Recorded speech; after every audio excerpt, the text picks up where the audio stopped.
Baik, bismillahirrahmanirrahim. Assalamualaikum warahmatullahi wabarakatuh.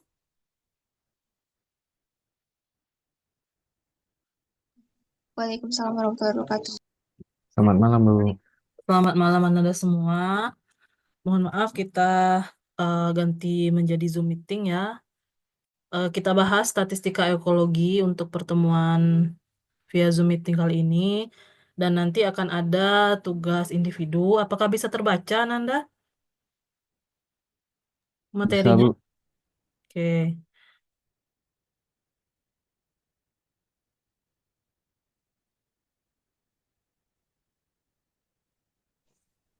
Oke, statistika ekologi ini sebetulnya juga bisa disebut sebagai ekologi kuantitatif, karena di ekologi kan juga ada kualitatifnya. Nah, yang kita bahas di sini lebih banyak ke kuantitatifnya. Yang mana kuantitatif itu sendiri adalah jumlah, dan ekologi itu sendiri adalah ilmu yang mempelajari hubungan timbal balik makhluk hidup dengan lingkungannya.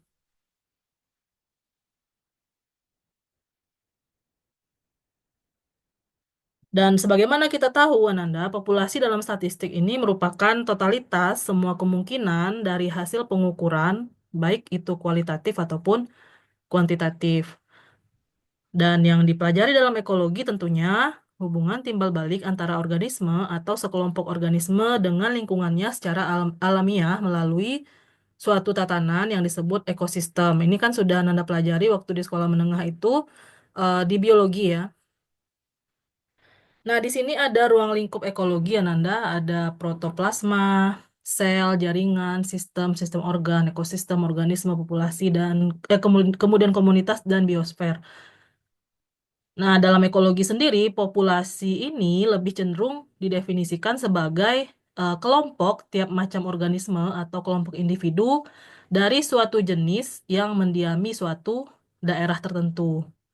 Nah, dalam statistika ekologi sebetulnya luas sekali yang dipelajari, bukunya pun ratusan halaman, tapi karena di sini Kapita Selekta Statistika sifatnya, Ibu ambil yang beberapa bagian yang Ibu anggap mungkin bisa menjadi kalau Ananda misalkan nih magangnya di Dinas Perikanan atau di tempat-tempat yang ada hubungannya dengan ekologi. Misalkan Ananda di LSM atau NGO atau apa ya, komunitas yang peduli lingkungan lah ya, yang sering langsung ke lapangan seperti itu.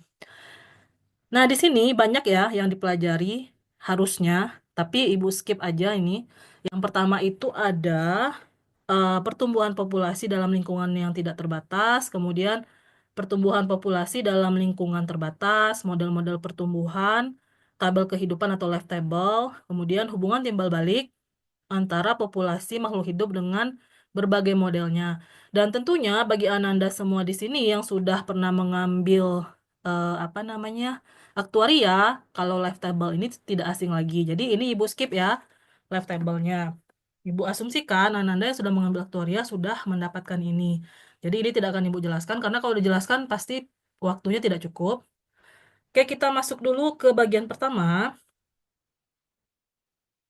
Di sini ada pertumbuhan populasi dalam lingkungan yang tidak terbatas, mempunyai modal pertumbuhan berbentuk eksponensial, dan akibatnya, dengan pola kehidupan seperti ini, seolah makhluk hidup itu terus tumbuh dan tidak pernah berhenti. Dan secara grafik, situasi ini dapat digambarkan seperti bisa dilihat, dan pola di atas membentuk persamaan NT sama dengan N0 dikali E pangkat RT. Ini disebut sebagai pertumbuhan. Bismillahirrahmanirrahim.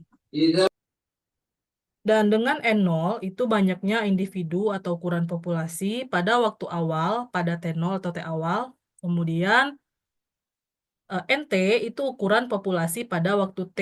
Dengan T, waktu T lebih dari sama dengan 0 dan R sama dengan tingkat pertumbuhan. Nah ini Bu yakin pernah nih ada di kalkulus. Di buku Pursal ada ya ini, contoh ini. Seingat Ibu ya, ketika di bagian penerapan kalkulus kalau nggak salah. Nah jika diperhatikan, pada lingkungan tidak terbatas yang berdistribusi eksponensial, maka populasi tersebut terus-menerus tumbuh, sehingga lingkungan tempat tinggalnya itu tidak dapat mendukung atau sudah apa ya full gitu ya. Misalkan ada hutan hutan yang tidak terjamah oleh manusia, itu kalau seandainya lama-kelamaan itu akan tidak support lagi ya. Tetapi pada kenyataannya hingga saat ini sih belum dipenuhi oleh makhluk hidup. Malahan Jepang itu sendiri banyak rumah-rumah kosong ya sekarang ya. Kalau Ananda di Indonesia agak sulit membeli rumah, Ananda coba pindah ke Jepang, itu banyak rumah kosong bisa Ananda tempati ya. Karena mereka di situ eh sedikit sekali pernikahan dan ketika menikah pun mereka kadang tidak ingin punya anak gitu. Oke, perhatikan persamaan satu, maka dapat kita turunkan hal-hal sebagai berikut. Yang pertama, NT per N0 sama dengan E pangkat RT, sehingga ln NT per N0 sama dengan RT. Itu disebut kita tandai sebagai persamaan dua. Dan dengan menggunakan persamaan dua ini, kita misalkanlah NT per N0 sama dengan P. Akibatnya, ln P itu sama dengan RT, dengan T sama dengan ln P per R. Itu disebut persamaan tiga. Dan menggunakan persamaan tiga ini, dapat kita tentukan lamanya waktu yang dibutuhkan untuk mengubah populasi sebesar P dengan tingkat pertumbuhan sebesar R yang diketahui. Dan jika P sama dengan 2, kita bisa menghitung berapa lama waktu yang dibutuhkan oleh suatu individu untuk mengubah banyak populasi menjadi dua kali lipat.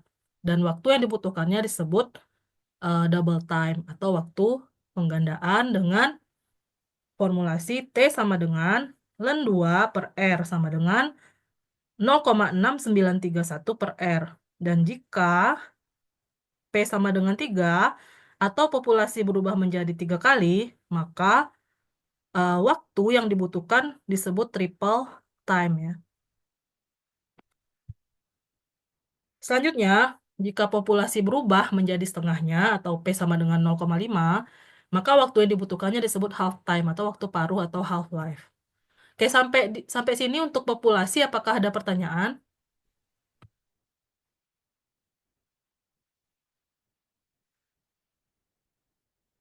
Ini di ekologi kuantitatif ya. Kalau di eh, apa namanya? Ini kan yang lebih dihitung itu spesies. Jadi kalau untuk populasi manusia tadi seperti yang Bu sampaikan di Jepang itu eh, nggak bisa pakai rumus ini ya. Ini Anda ini spesies atau apa namanya eh mikroba-mikroba gitu ya. Bisalah pakai ini yang sering dihitung oleh anak-anak biologi. Oke, kalau jika tidak ada pertanyaan, kita masuk ke pendugaan macam-macam parameter ekologi. Nah, di sini ada beberapa metode yang dapat digunakan Ananda untuk mengestimasi beberapa parameter ekologi itu sendiri. Yang pertama ada namanya capture recapture method atau metode penangkapan kembali dengan memberikan tanda gitu ya. Jadi, misalkan kita ambil sampel nih di hutan gitu ya. Terus sampel yang terambil misalkan tupai ya atau apa ya yang banyak ya. Yang banyak itu biasanya monyet lah misalnya monyet, kera-kera atau ungko gitu ya. Nah, itu di situ kita ambil, kita tandai, kita kasih cat kah atau apa atau yang aman lah untuk hewan ya, yang tidak tidak membahayakan, kita kasih tanda atau kita kasih pita gitu di bagian tubuhnya gitu ya. Terus kita lepas kembali gitu ya. Terus ketika eh, apa namanya ada lagi yang muncul sampai berapa sampel yang kita butuhkan dalam penelitian itu. Jadi maksud dari mempelajari metode ini adalah untuk memperkirakan parameter populasi seperti densitas, kepadatan populasi, angka kelahiran dan kematian, migrasi dan emigrasi. Dan bagaimana prinsip dasarnya? Yang pertama, sampel acak itu diambil dari populasi. Terus yang kedua, setiap individu dari sampel yang terpilih diberi tanda tanpa mempengaruhi kepada biologis yang tadi seperti Ibu sebutkan, yang tidak membahayakan hewan lah ya. Kalaupun cat itu kita pastikan dulu catnya itu aman untuk hewan. Kemudian dilepaskan kembali. Kemudian setelah jangka waktu TT, sampel kedua diambil, dilakukan secara acak. Dari sampel yang diambil kedua, kita hitung banyaknya individu yang bertanda dan hitunglah yang tidak bertanda. Kemudian kita lakukan estimasi. Dan asumsi yang diperlukan, individu yang ditandai setelah dilepaskan kembali harus bercampur secara acak dengan sisa populasinya. Kemudian, individu yang ditandai itu tidak terpengaruh oleh tanda yang diberikan. Yang ketiga, kedua sampel yang diambil dilakukan secara acak dan semua individu mempunyai kesempatan yang sama untuk menjadi anggota sampel atau sampling yang dilakukan. Kemudian, jumlah populasi dianggap tetap selama jangka waktu penelitian. Artinya, tidak ada penambahan populasi karena kelahiran, emigrasi, migrasi, atau kematian. Jadi, jangan melakukan penelitian di tempat rawan bencana. Jangan melakukan penelitian di enggak, maksudnya capture ini nggak bisa untuk spesies yang cepat berkembang biak ya. Jadi, cocoknya buat yang agak lama berkembang biaknya. Kemudian, sampling dilakukan pada interval waktu yang berlainan dan sekali ditangkap tidak mempengaruhi probabilitas individu untuk ditangkap kembali. Oke, itu metode capture recapture. Selanjutnya ada namanya indeks Lincoln and Peterson. Nah, di sini prinsip kerjanya asumsinya hampir sama ya dengan capture recapture method ini. Namun langkah kerjanya adalah ambil sampel berukuran A. Setiap individu dari sampel diberi tanda, kemudian dilepaskan kembali. Setelah beberapa saat atau setelah sampel tadi bercampur secara acak dengan sisa populasinya, sampel yang kedua diambil berukuran sebanyak N dan periksa individu yang bertanda, sebut saja R individu. Dan dengan adanya informasi ini, dapat dilakukan estimasi untuk ukuran populasi dengan rumus ekstopi sama dengan A dikali N per R. Nah, untuk ekstopi, variansnya, itu menghitungnya dengan A kuadrat N dikali N min R dibagi R pangkat 3. Dengan kriteria R-nya lebih dari 0, N-nya cukup besar, dan A-nya juga besar. Bound of error-nya adalah 2 akar varians ekstopi. Dengan estimasi, ekstopi plus minus 2 akar varians ekstopi. Tapi permasalahan di sini adalah asumsi dari perkataan cukup besar dan besar ini terkadang kalau misalkan kita di lapangan itu eh, agak sulit ya menemukan yang besar dan cukup besar atau besar ini karena apalagi keterbatasan waktu. Tapi kalau seandainya Ananda menemukan ada referensi besar dalam ekologi itu boleh minimal berapa, nah itu bisa ya. Cuman yang di sini yang dicontohkan di penelitian di indeks Lincoln Peterson ini, mereka emang banyak sekali ya spesies yang mereka ambil. Jadi tentunya mereka ini berarti dapat sponsor dalam melakukan penelitian itu. Karena bukannya gampang ya meneliti spesies tertentu dan juga misalkan ular nih ya.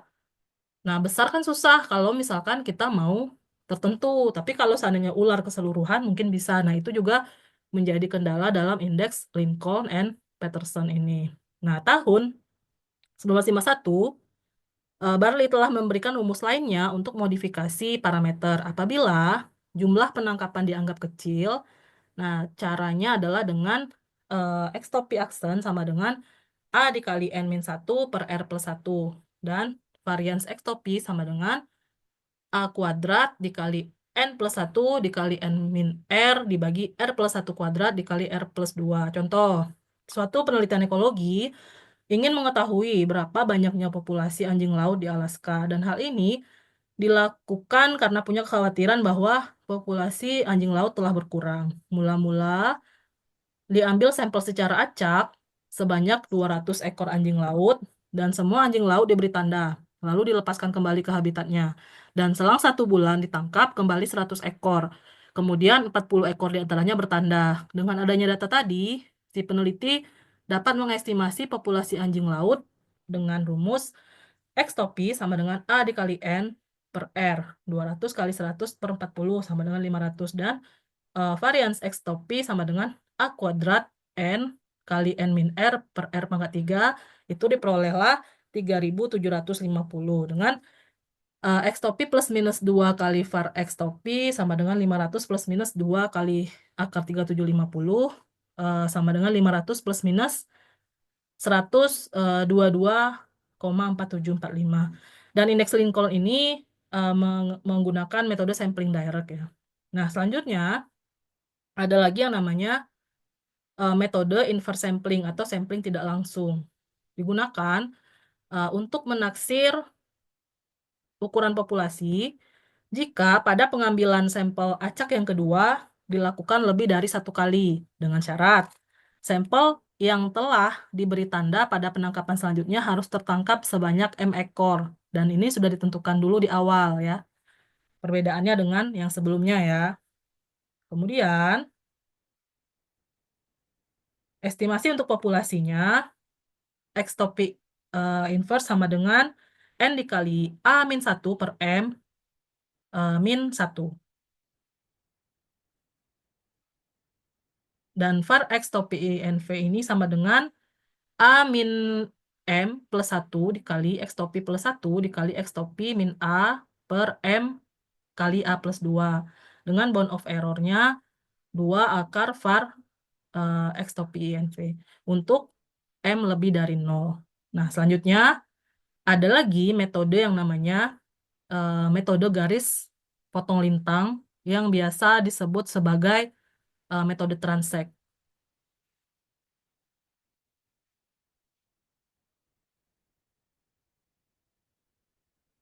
Misalkan, pada suatu daerah yang akan dijadikan observasi mempunyai luas A, lalu pada daerah tersebut ditentukan garis transek. Biasanya, garis tersebut dapat berupa jalan setapak yang melalui daerah penelitian atau berupa alur sungai. Nah, misalkan panjang garis transek tersebut adalah L, di mana penentuan transek dilakukan secara acak. Nah, asumsikan pada daerah tersebut populasi tersebar secara acak. Dan peneliti berjalan sepanjang transek dan sebut saja pada suatu titik yang ada pada transek, peneliti melihat adanya individu yang diteliti. Maka, si peneliti harus menghitung cara mengukur jarak posisi individu dengan peneliti. Misal jarak R besar ya. Titik disebut Z, akibatnya pada titik tersebut, peneliti melihat sebanyak N individu. X1, X2, dan seterusnya sampai Xn. Maka, si peneliti akan memperoleh sebanyak N buah jarak, yakni R1, R2, dan seterusnya sampai Rn. Dengan adanya informasi di atas, dapat dilakukan berbagai estimasi, dan secara grafis, metode transek ini sendiri digambarkan sebagai berikut. Mungkin gambarnya nggak begitu jelas ya, Nanda. Nah, ini. Kemudian,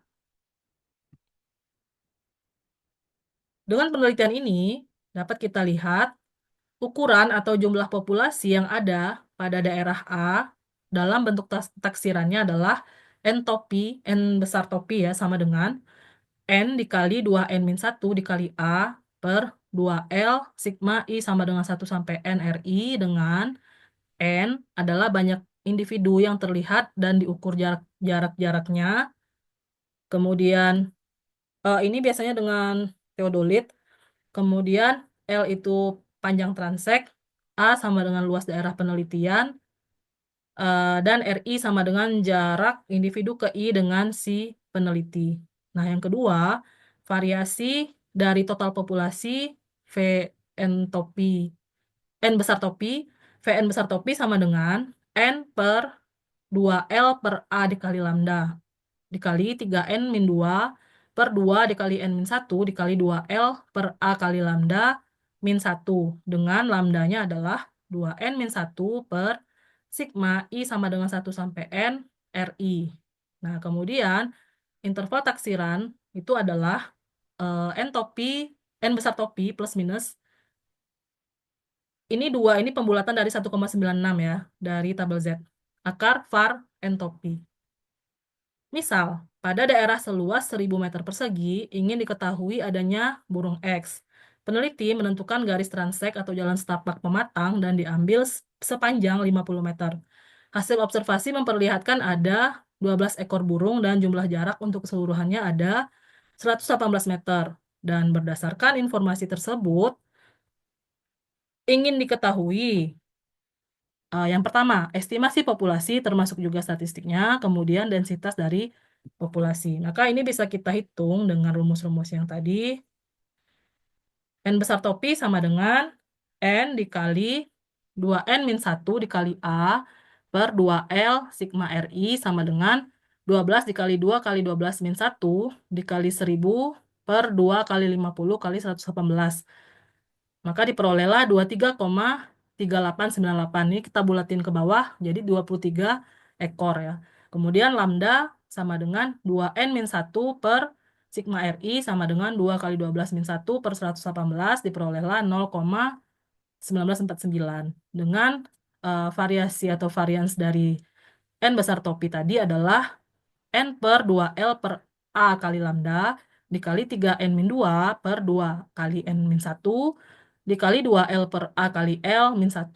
Maka dimasukkan angka-angkanya 12 dibagi 2 kali 50 per 1000 dikali 0,1949 dikali 3 kali 12 min 2 per 2 kali 11 dikali 2 kali 50 per 1000 kali 0,1949 min 1 sama dengan 47,119. Dan selanjutnya kita bisa menentukan interval taksirannya.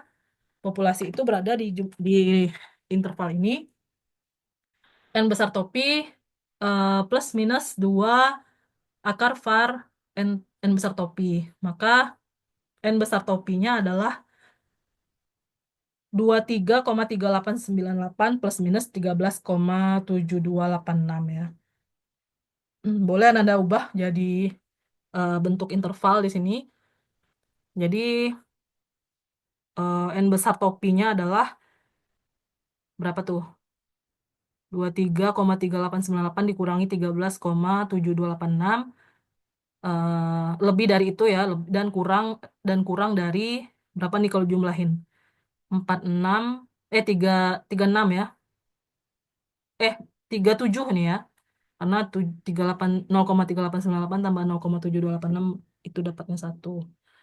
Oke, jadi itu interval untuk populasinya. Dan densitas sama dengan 1000 per 23 itu diperolehlah 43,4783 meter persegi.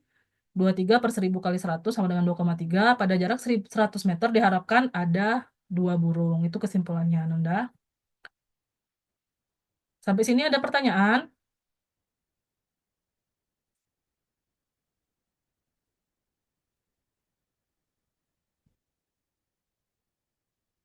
Oke, kita lanjut ya. Eh, ini ada penyebaran di antara dua daerah. Ada suatu metode untuk mengukur migrasi timbal balik dari individu di antara dua daerah. Anggaplah itu adalah daerah X dan juga daerah Y. Dan metode ini diawali dengan penangkapan kembali tanda di mana di setiap daerah penelitian dilakukan 3 kali sampling. Statistik yang digunakan untuk metode ini adalah sebagai berikut. Yang pertama, X pangkat A1 itu jumlah individu yang ditandai dan dilepaskan kembali di daerah X pada hari ke-1. Kemudian Y pangkat A1 sama dengan jumlah individu yang ditandai dan dilepaskan kembali di daerah Y pada hari ke-1. Kemudian pangkat A2 itu pada hari kedua dan seterusnya itu adalah YY R21 jumlah individu yang bertanda seperti tanda pada hari ke-1 di daerah Y dan tertangkap kembali di daerah Y pada hari ke-2. Dan ada XY R21 jumlah individu yang bertanda pada hari ke-1 di daerah X dan tertangkap kembali di daerah Y pada hari ke-2. Kemudian ada YX R21 jumlah individu yang bertanda pada hari ke-1 di daerah Y dan tertangkap kembali di daerah X pada hari kedua dan seterusnya ya. Dengan adanya statistik-statistik di atas, maka angka perpindahan individu dari satu daerah ke daerah lainnya dapat dihitung. Yang biasanya yang bermigrasi ini kan cenderungnya burung ya. Itu bisa Ananda gunakan ini jika kita mengetahui tempat migrasinya. Nah, perpindahan dari X ke Y, XY pangkat E sama dengan YY R31 kali YA21 plus YY R21 kali YY R32 dibagi YY R32 dikali YA1 per XA1 dikali YY R21 dikali YA1 XY R21. Dan ini ada tanda mutlak ya.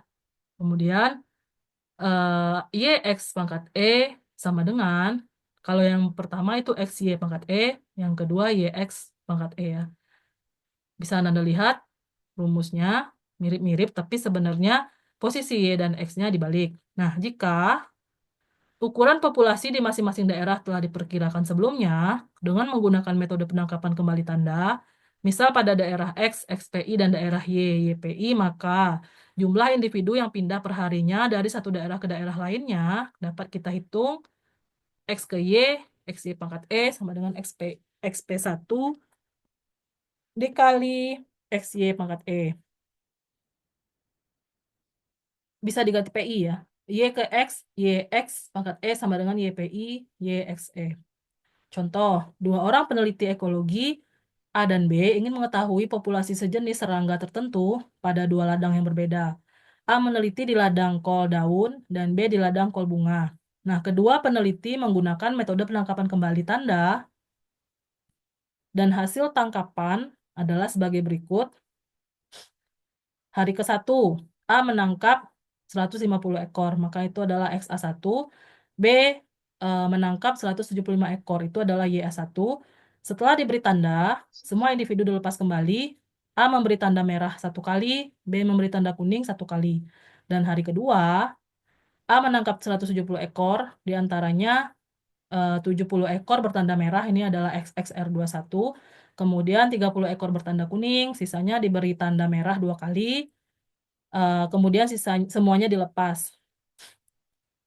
B menangkap 200 ekor, 100 ekor diantaranya bertanda kuning, 50 ekor bertanda merah, dan sisanya diberi warna kuning, kemudian dilepas. Ini semuanya bisa kita tentukan yang mana itu XXR21, YYR21-nya, ya.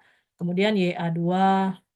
Sehingga kita bisa, belum, ini hari ketiga, A menangkap kembali 150 ekor diantaranya 20 ekor bertanda merah, ini sebagai XXR31, 30 ekor bertanda merah dua kali, XXR32, 40 ekor bertanda kuning, YXR31, 30 ekor bertanda kuning dua kali, dan B menangkap kembali 100 ekor, 20 kuning satu kali, 25 kuning dua kali, 10 merah satu kali, 15 merah dua kali. Pertanyaannya adalah berikan statistiknya dan menggunakan statistik tersebut hitung angka perpindahan dari ladang kol daun ke kol bunga dan sebaliknya. Nah, jawabannya misalkan A adalah daerah X, B daerah Y, maka yang tadi ditandain dipakai pensil ya, ini dijadikan sebagai diketahui. Kemudian masukkan ke rumus, maka diperolehlah untuk XY pangkat E itu kita peroleh 117 kali 10 pangkat 6 dan YX pangkat E itu 379.75000. Banyak ya. 37.975.000. Karena serangga ya, jadi kan banyak. Nah, ini ada soal Ananda, waktu kita masih 20 menit lagi karena 20 tambah 30 50 ya. Karena 90 menit kan 3 SKS. Nah, Ananda gunakan untuk menghitung ini. Ini ada contoh soalnya. Tapi aman dikumpulkannya di eh, Selasa depan. Dan Ibu masih hutang video. Hutang video itu belum rampung karena Ibu ada tugas kelompok ya sebagai nilai ujiannya. Ini sebagai nilai tugas. Ini tugas individu Ananda. Ada dua soal. Ini soal satu. Kemudian ini soal dua. Nah ini. Nanti Ibu share lah ini ya materinya. Oke, Ibu presensi dulu Ananda. Sampai sini sambil ini kalau ada pertanyaan, Ananda.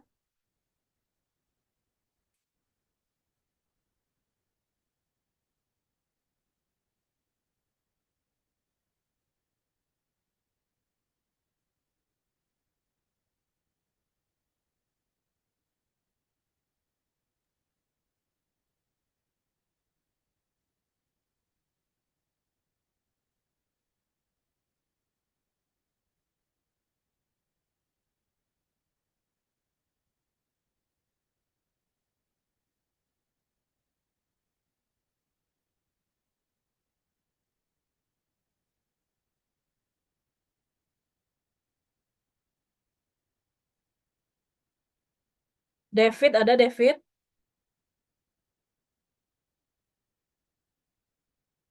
Chana Briliani ada. M. Kurnia Putra Umaro. Mereka nih pada tahu nggak sih ada kuliah malam ini? Tapi ada di grupnya kok, Bu. Oh gitu. Zahwa, Hadir, Bu. Tasya Amanda, Hadir, Bu. Nabila Sahada Putri, Hadir, Bu. Aryo, Ada, Bu. Dinda Brilian, Hadir, Bu. Nabila Asya Fahira, Hadir, Bu. Dinda Aulia Rifani, Hadir, Bu. Dea Wahyu Ananda Putri Aulia, Hadir, Bu. Ibnu Haikal, Hadir, Bu. Chandra Rijaya, Chandra, ada, Ferdinand Manurung, Hadir, Bu. Febriana Sihombing, Hadir, Bu. Fionika Afrianda, Hadir, Bu. Agnina Aulia Rahma, Hadir, Bu. Putri Kurniawati, Hadir, Bu. Tessa Srifanil, Hadir, Bu. Anugrah Putri Nabila, APN ada, Syahrul, Hadir, Bu. Esfarel Auki Baswara Basaya Rahil, Auki, ada Auki, Dari tadi coba join ya, Bu. Cuma putus nyambung, putus nyambung. oh gitu. Cindy Maharani, Hadir, Ibu. Nanda Hairani, Hadir, Bu. Teresia Febrina Marbun, Hadir, Bu. Rizky Salsabila, Hadir, Bu. Ratu Mas Aulia Safitri, Hadir, Bu. Aulia Guntari, Hadir, Ibu. Dona Kusumaningsih, Ayu Nurfitri, Hadir, Bu. Iman Utoya. Hadir, Bu. Oke, demikian Ananda untuk perkuliahan kita pada pertemuan 4. Kita bahas statistika ekologi. Jadi Ibu ada hutang video SEM pakai Smart PLS, SEM PLS ya, kemudian fisiognomi. Itu jadi nanti itu akan menjadi tugas kelompoknya. Tugas kelompoknya itu grafologi dan fisiognomi ya. Nah, boleh tapi kan SEM-PLS ini termasuk non-parametrik. Kalau Ananda mau gunakan itu lebih baik lagi, tapi kalau tidak bisa tidak apa-apa pakai stat non-par yang sudah dipelajari aja. Jadi upayakan di kelompoknya ada yang sudah ambil stat non-par ya.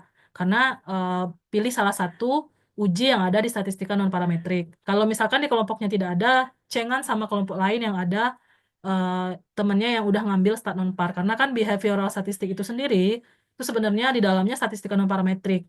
Nah, termasuk juga lah itu SEM PLS juga masuklah ke situ karena dia bisa untuk behavioral statistik ya si SEM PLS ini.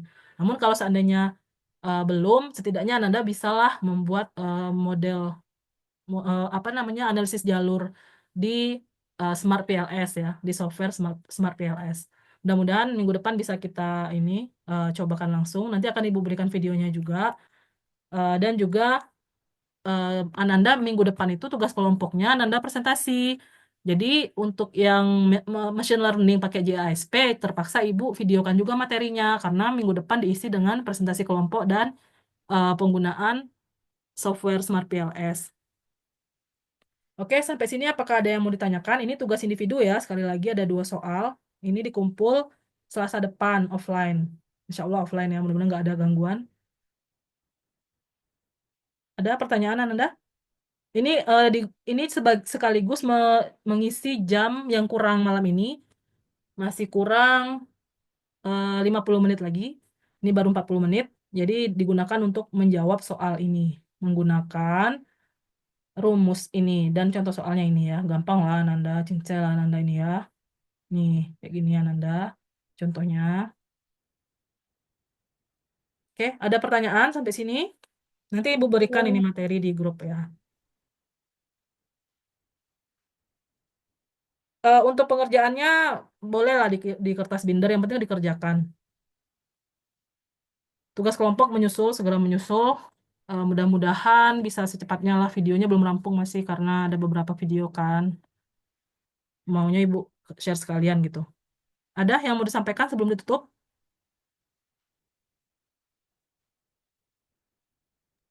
Bu, maaf Bu, itu Anugrah ada chat di Zoom, dia hadir, tapi tadi lagi sholat tarawih Bu.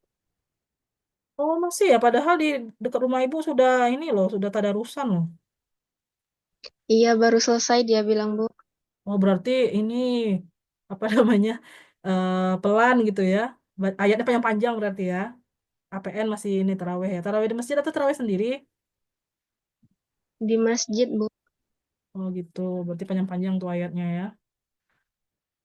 Oke, maaf lah Nanda kalau gitu, berarti kecepatan ya tadi harusnya jam. Tapi kalau jam jam 9 kita mulai, kemalaman juga nanti Nanda telat sahur, ibu yang salah lagi.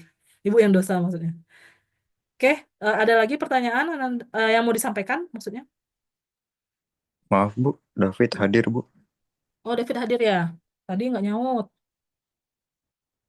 Eh, maaf tadi dari WC Bu. Oh iya iya iya. Oke. Oke, ada lagi?